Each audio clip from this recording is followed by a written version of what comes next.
ಕೊಟ್ಟಂತ ಮಹಾತ್ಮ ಗಾಂಧೀಜಿಯವರಿಗೆ ಜಯವಾಗಲಿ ಜಯವಾಗಲಿ. ಸಮ ಸಮಾಜವನ್ನು ನಿರ್ಮಾಣ ಮಾಡಿದಂತ ಬಾಬಾ ಸಾಹೇಬ್ ಅಂಬೇಡ್ಕರ್ ಅವರಿಗೆ ಜಯವಾಗಲಿ ಜಯವಾಗಲಿ.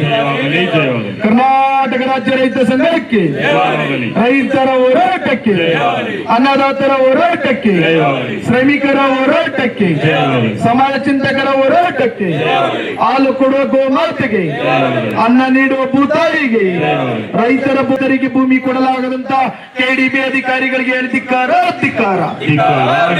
ರೈತರಿಗೆ ಮೋಸ ಮಾಡುತ್ತಿರುವ ಕೆಡಿಬಿ ಅಧಿಕಾರಿಗಳಿಗೆ ಧಿಕ್ಕಾರ ಧಿಕ್ಕಾರ.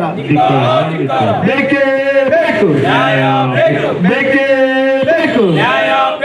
ರೈತರಿಗೆ ಮೋಸ ಮಾಡುತ್ತಿರುವ ಕೆಡಿಬಿ ಅಧಿಕಾರಿಗಳಿಗೆ ಧಿಕ್ಕಾರ ಧಿಕ್ಕಾರ. ನ್ಯಾಯಾಲಯದ ಆದೇಶಗಳನ್ನು ಧಿಕ್ಕರಿಸುತ್ತಿರುವ ಕೆಡಿಬಿ ಅಧಿಕಾರಿಗಳಿಗೆ ಧಿಕ್ಕಾರ ಧಿಕ್ಕಾರ. ಬೇಕೇ ಬೇಕು. ಭರವಸೆ ಕೊಟ್ಟಿದ್ದಾರೆ JDS 22ನೇ ತಾರೀಕು ನಿಮಗೆ ಅದನ್ನು ಭರವಸೆ ಈಡೇರಿಸಲಿಲ್ಲ, ಅವಾಗೇನು ಮಾಡ್ತಾರೆ? ಈಗಾಗಲೇ KDB ಅವರು ನಮ್ಮ ಹೋರಾಟದ ತೀಕ್ಷ್ಣತೆ ಭಾಳ ಅರ್ಥ ಮಾಡ್ಕೊಂಡ್ರೆ. KDB ವಿರುದ್ಧ ಹೋರಾಟ ನಿನ್ನೆ ಮೊನ್ನೆದಲ್ಲ, 2011ರಿಂದ ನಿರಂತರವಾಗಿ ಹೋರಾಟ ಮಾಡ್ತಾವೆ. ನಾವೆಲ್ಲ ಬೀದಿಗೆ ಬಂದರೆ ಎಷ್ಟು ಸಮಸ್ಯೆ ಇದೆ ಅಂತ ಅವ್ರಿಗೂ ಗೊತ್ತು. ನಾವು ಹೇಳ್ತಾ ಇರೋದು, ಒಬ್ಬ MLA ಹೇಳಿದ್ರೆ, ಒಬ್ಬ ಮಂತ್ರಿ ಹೇಳಿದ್ರೆ, ಒಬ್ಬ MP ಹೇಳಿದ್ರೆ ಈ ಕ್ಷಣದಲ್ಲಿ ಕೆಲಸ ಮಾಡೋ KDB ಅಧಿಕಾರಿಗಳು ಅವ್ರನ್ನೆಲ್ಲ ಆಯ್ಕೆ ಮಾಡೋ ಅಂತ ಒಬ್ಬ ರೈತ ಹೇಳಿದ್ರೆ ಯಾಕೆ ಮಾಡಲ್ಲ? 20 ವರ್ಷ ಆಯಿತು, 2006-2007ರಲ್ಲಿ ಭೂಮಿ ಕಳ್ಕೊಂಡಿರೋದು. 20 ವರ್ಷದಿಂದ ಒಬ್ಬ ರೈತನಿಗೆ ₹1 ಪರಿಹಾರ ಇಲ್ಲ ಅಥವಾ ಅಭಿವೃದ್ಧಿಪಡಿಸಿದ ನಿವೇಶನ ಇಲ್ಲ. 20 ವರ್ಷದಿಂದ ಏನು ತಿನ್ನಬೇಕು ಒಬ್ಬ ರೈತ? ಇದರ ಬಗ್ಗೆ ಸಾಮಾನ್ಯ ಜ್ಞಾನ ಇಲ್ಲದಂಥ KDB ಅಧಿಕಾರಿಗಳು ಇವತ್ತು ಕೂಡ ಅವ್ರಿಗೆ ನಿವೇಶನ ಕೊಡೋ ಅಂತ ಕೆಲಸ ಮಾಡಿಲ್ಲ. ಅದಕ್ಕೆ ನಾವು ಇವತ್ತು ನೇರ ಚಳುವಳಿ ಹಾಕೊಂಡಿರೋದು. ಯಾರಿಗೂ ಇನ್ಫಾರ್ಮೇಷನ್ ಇಲ್ಲ, ಏನಿಲ್ಲ. ಎಲ್ಲಿ ಕೆಲಸ ಆಗಲ್ಲ, ಯಾರೂ ಕೆಲಸ ಮಾಡಲ್ಲ, ಎಲ್ಲಿ ಭ್ರಷ್ಟಾಚಾರ ನಡೆಯುತ್ತೆ, ಎಲ್ಲಿ ಅನ್ಯಾಯ ನಡೆಯುತ್ತೆ, ಅಲ್ಲಿ ನೀವು ನೇರ ತೀಕ್ಷ್ಣ ಚಳುವಳಿನ ಮಾಡಿ ಅಂತೇಳಿ ಪ್ರೊಫೆಸರ್ ನಂಜುಂಡಸ್ವಾಮಿ ಅವರು ಹೇಳಿದರು. ಆ ಪ್ರಕಾರವಾಗಿ ಹೋರಾಟ ಮಾಡಿದ್ವಿ. 22ನೇ ತಾರೀಕು ನಿಮ್ಮ ಭರವಸೆ ಅವ್ರು ಕೊಟ್ಟರು, ಬಸ್ ಈಡೇರಿಸಲಿಲ್ಲ ಅಂದಾಗ ನೀವೇನು ಮಾಡ್ತೀವಿ? 27ನೇ ತಾರೀಕು ಈಡೇರಿಸಲಿಲ್ಲ ಅಂದರೆ 1ನೇ ತಾರೀಕು ಗಂಟೆ ಟೈಮ್ ಕೊಟ್ಟಿದ್ದೀವಿ.